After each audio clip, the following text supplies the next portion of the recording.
Good morning. Good morning. Good morning, Judy. Good morning, Julie. Good. How are you guys doing? How are you? What is this mystery meeting about? So, since we're focusing on water resources this year at the cooperators meeting, I think it would be a good idea if we did a video on vernal pools. Great idea. We're on it. What the heck is a vernal pool? I have no idea. All right, just keep walking. Since our bosses wanted a video on vernal pools, we had to first undertake an important mission, figuring out what a vernal pool is. I asked my wife and son. What do you know about vernal pools? Vernal pools. I think that they happen in the spring. They're spring pools. Jack, vernal pools? And my mom. Hey, Ma, you got any vernal pools around here? Got what? Vernal pools? Earl Pool. Not getting very far, we conducted exhaustive research into the topic.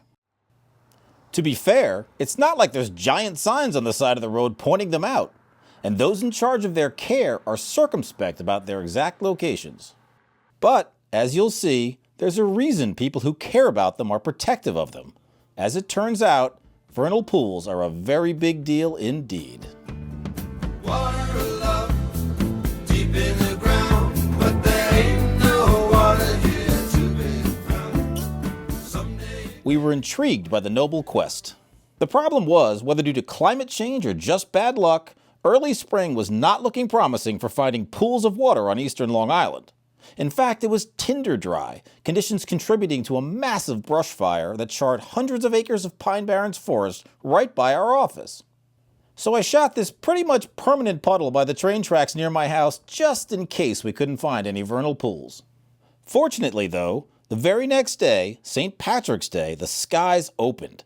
It was like Christmas for us, and time to get to work. As with many other topics concerning the Central Pine Barrens, we knew a great resource to learn about the ecological significance of vernal pools would be John Turner, co-founder of the Pine Barrens Society. Vernal pools are typically small, ephemeral wetlands that, as the season goes on and the growing season comes into full bloom, will dry out. And since they dry out, they don't usually have fish. And since they don't have fish, they can be very important breeding sites for a whole host of amphibian species. And that's a huge part of this deal, because if there were fish, they'd eat the eggs, and there'd be a whole lot of angry amphibian parents. So the wet, dry, wet cycle of vernal pools is great for wood frogs, spotted salamanders. In the Pine Barrens further east, the New York State endangered eastern tiger salamander, blue spotted salamanders, marbled salamanders, and then there's again a whole host of invertebrate or insect species that depend upon vernal pools. They get the name vernal pools because they typically have the highest water level in the spring, during the spring equinox. Spring, rejuvenation, rebirth, everything's blooming, all that. They're sometimes referred to up throughout New England where they're prevalent as wicked little puddles, because they really are just that, and they're just filled with life. Vernal pools are typically small. They typically dry out, but sometimes they'll hold the water for a few years. Again, the wet-dry cycle isn't always seasonal. But a difference between a vernal pool and a pond is that typically a pond is a permanent water feature. And ponds are often the uppermost expression of the water table. So where the water table and the land surface intersect, you'll get a pond or a stream or what have you.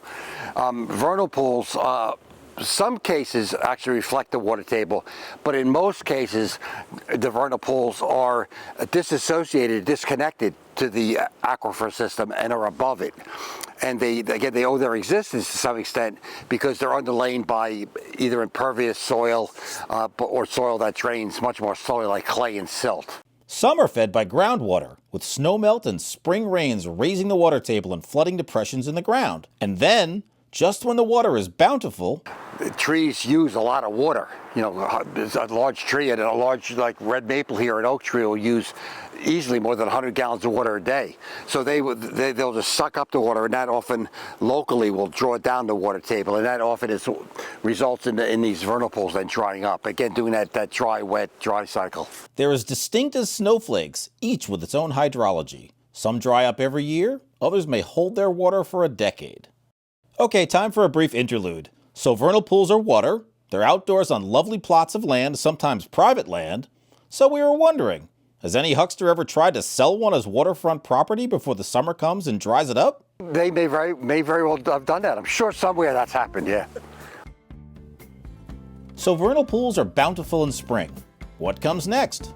And then as the spring melds into summer, and again when all the trees and shrubs leaf out and really start photosynthesizing, they're pulling a lot of water up out of the ground, and that then causes a depression in the water table elevations, and they drop. And if you come to this vernal pool that we're looking at here in August, there's a very good likelihood it'll be totally dry, and you really have to look carefully to understand that it is a wetland because of the water stained leaves that form in the basin, as well as the staining on some of the trees that are ringing the vernal pool. So the logistics. Vernal pools tend to be pretty small, some a fraction of an acre, but some up to a couple acres. They come in all sizes, from near perfect saucers to ovals to long and thin. And they're pretty much all over Long Island. John recently helped conduct an inventory that identified 365 vernal pools stretching from New York City all the way to Montauk Point. In the Central Pine Barrens, there are several dozen, and they tend to be isolated, which is good for our friend the wood frog. Vernal pools are also connected with the upland environment around them. And I say that really for two reasons. One is those wood frogs and spotted salamanders, the other what we call embystomid or mole salamanders that depend upon vernal pools, they will breed in the ponds, so they'll spend a week or two, actually wood frogs just a couple of days in the ponds, but then after that they'll transit out of the ponds and move up into the uplands where they spend the rest of the year. In fact, wood frogs and eastern tiger salamanders will move as far as a mile away, showing just how important it is that so many of our vernal pools are surrounded by pristine forests. And just in case we left you with the impression earlier that the trees of these forests are just a bunch of water hogs sucking vernal pools dry, it's important to note that their role is absolutely integral to the ecosystem of a vernal pool. Leaves form the base of the food web of food chain in vernal pools. So the leaves fall in, and then bacteria begin to break down the leaves. A whole variety of insects again chew and eat the pieces of the leaves, and then those animals are eaten by other animals, and again just right up to the food chain till you get the individuals that we mentioned before. So there's a whole host of like giant water bugs. People probably know whirligig beetles, back swimmers. There's a whole number of different freshwater clams, tiny fingernail clams that can be found in vernal pools, different species of worms, and then a really neat species of animal that is unique to vernal pools. They're called fairy shrimp. Wait, what? They're called fairy shrimp. Shrimp? Clams? What is this, a seafood restaurant? We're in the middle of the woods. But it's true. Tiny little shrimp living in the vernal pools. And they're remarkable in that the females will swim upside down, carrying their egg masses. The eggs will then be deposited, and even if the pond dries, the vernal pool dries out, that's no problem for the egg masses of these fairy shrimp. They're like cyst-like. There's been experiments done where they have subjected them to incredibly cold temperatures, UV light, things that are very harsh and hostile to life, and they've just survived fine.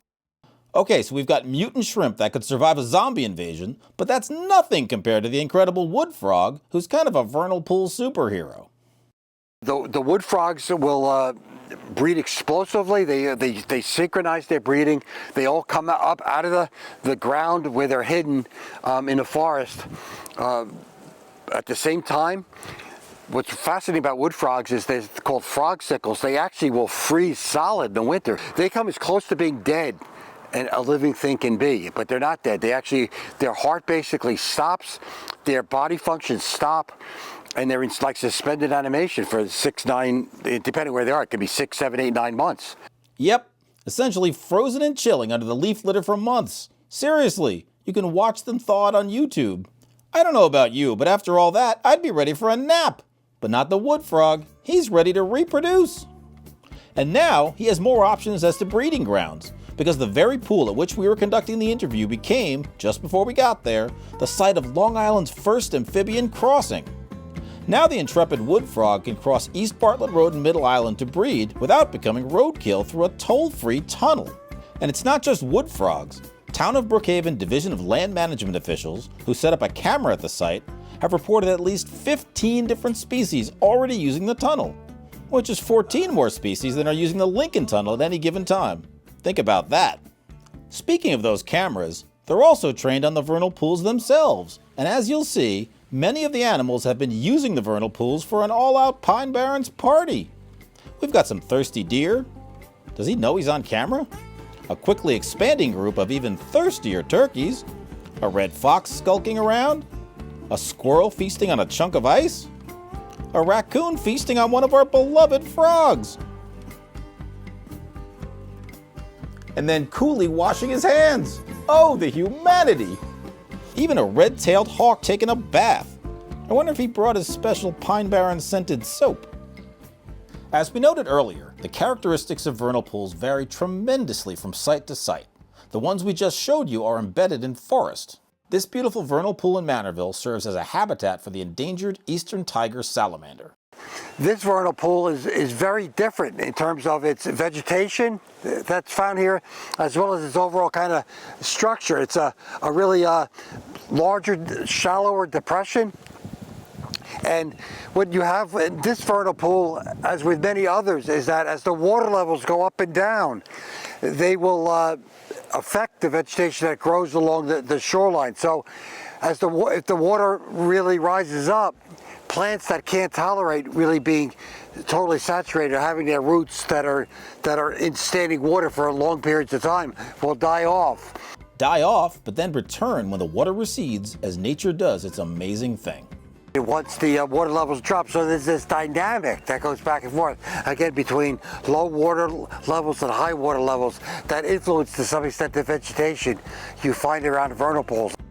For instance, the vernal pools we witnessed in Middle Island did not have water willow, which is the plant that's kind of got the arching stems, the gray arching stems here, high bush blueberry, and then you see red maple on the far end. So really underscoring how vernal pools can vary in their size and in their nature and their character. And that, perhaps, is what we love most about vernal pools, how they kind of serve as microcosms of the magnificence of this region as a whole. The Pine Barrens really is a mosaic of a whole bunch of different, definitively and descriptively different natural communities that contain different species that are knitted together within this large landscape of the Pine Barrens. And vernal pools are an important part of that mosaic or that tapestry. So if you picture the Pine Barrens as a tapestry or a quilt, if you will, on up on a wall, one of those important squares of that quilt are vernal pools. And again, because absent vernal pools, there are several dozen species that would not exist in the Pine Barrens. They owe their existence to the fact that they're vernal pools. When you think of the Pine Barrens, what do you think of? Forests? Forest fires? Did you ever imagine that deep within the woods could be a phenomenon like a vernal pool? In a couple weeks, we went from not being able to pick a vernal pool out of a police lineup to being their greatest cheerleader. And it was contagious. My wife sent over this one she found on Shelter Island. And I found this maybe one in Sag Harbor. And Emmanuel? He became such an expert that he started teaching a seminar on vernal pools at local schools. Do you guys know anything about vernal pools? No. Well, that's not exactly true. But through the making of this video, we did get a great deal of insight into the beauty of vernal pools and their importance to the ecological balance of Long Island's Central Pine Barrens. We hope you did too.